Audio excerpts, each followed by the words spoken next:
How to exit the game safely without losing coins. First of all, while playing Fire Kirin, if you want to exit the game without losing your coins, avoid closing the app abruptly or forcing it to stop. Instead, look for the home button within the game interface, usually found under the three horizontal lines.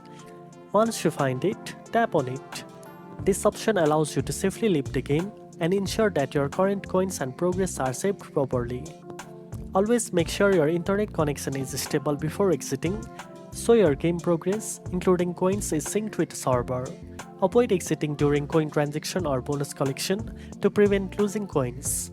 Once you exit properly, you can safely reopen the game later and continue playing without losing any coins. Now you know how to exit the game safely without losing coins in Fire Kirin. If you found this video helpful, don't forget to like, share and subscribe for more gaming tips.